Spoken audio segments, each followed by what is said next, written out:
You know, Virginia is blessed to have some of the best universities and community colleges in all of the nation. But I think we can do better. And so we're going to forge new regional partnerships between our workforce training and economic development programs, expand the role of these great community colleges that now train over 260,000 young people every year in Virginia, create new opportunities for vocational and technical education to good jobs, and support the job-creating research and development in green technology at our great universities. I'm going to ask every principal and every college president in Virginia to find new ways to create new opportunities in the fields of science and technology, engineering, math, nursing, medicine, and veterinary medicine, and other job shortage areas in Virginia so that we can fill these needs to expand Virginia's economy. I think it's also time that we find new ways to inspire confidence and trust and frugality and efficiency in government. Do you know right now that we've got 1,000 people in state government that are dedicated to collecting your taxes? And we've only got one that's dedicated to making sure you don't get overcharged. Now, I think that's a ratio we should change when I become governor.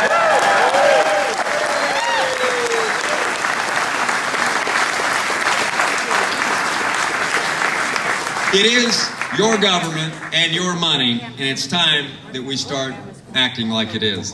I think it's time that we conduct a thorough audit of how your taxpayer dollars are spent. Because, you know, in the last 10 years, your Virginia budget has doubled 30% faster than the rate of growth in population and inflation.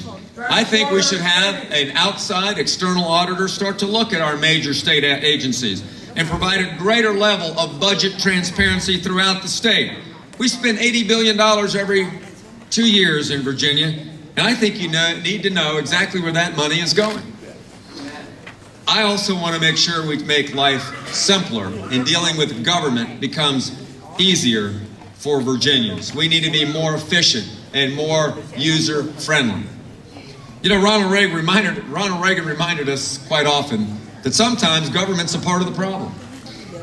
I think we need to make government work better and act less like a monopoly and act more like it's serving you, the customers.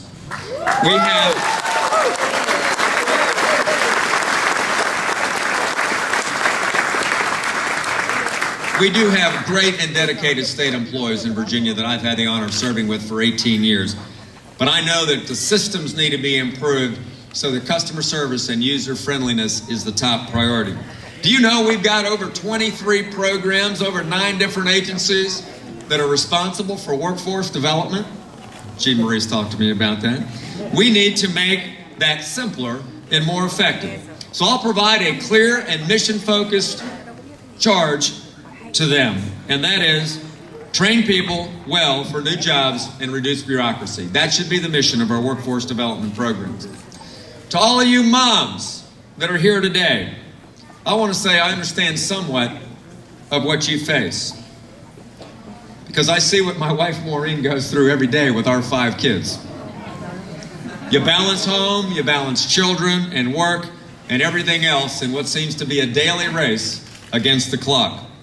I think you need a governor who understands this and who looks for solutions to try to help you make dealing with government and make your life easier. Now, do you think we really need so many permits and licenses and stickers and decals and registrations and certificates? With each of you requiring to go stand in a line and pay a fee, I think we can do better.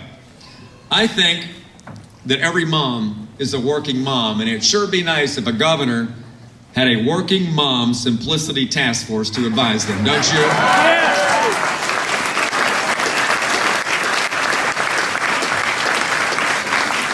I have a goal of making Virginia the most friendly state in the nation for retirees and for veterans. And here's why. We need them to stay. I want their wisdom, I want their talent, and I want their money to stay in Virginia.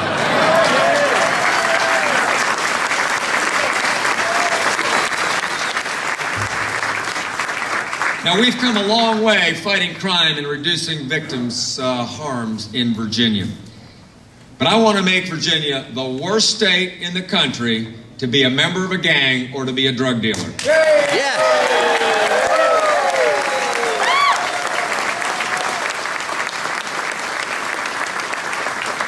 They hurt too many people, and it's time we get serious about this war on gangs and drugs. But I'd like to also make sure that this is the most friendly state in the country and the most creative state in the country to transition prisoners back into society so they don't reoffend and don't create new victims.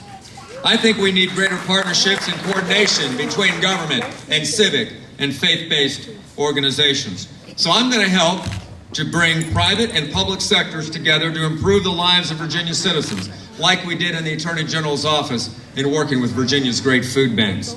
I think we have to remember that the measure of the character of any society is how well we do as individuals in caring for those who are less fortunate in our society. Bravo! I'm going to encourage private citizens and companies to renew the spirit of generosity and compassion and altruism that have made our nation great, particularly in this tough economic time. You know, I grew up in the shadow of Mount Vernon, and my hero is George Washington, because my mom worked there, and I've gotten to love our first president. In 1789, in his first inaugural address, he said something profound that still rings throughout the ages. He told the fledgling nation this. He said, "The propitious smiles of heaven can never be expected to remain on a nation that disregards the eternal rules of order and right, which heaven itself has ordained. Values matter." Jefferson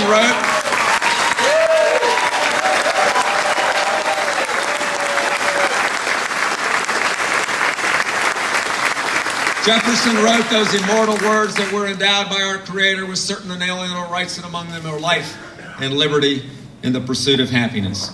I believe this great truth applies to every American, born and unborn. And so,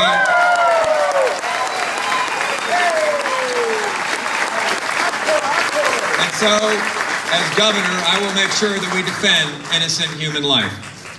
Informing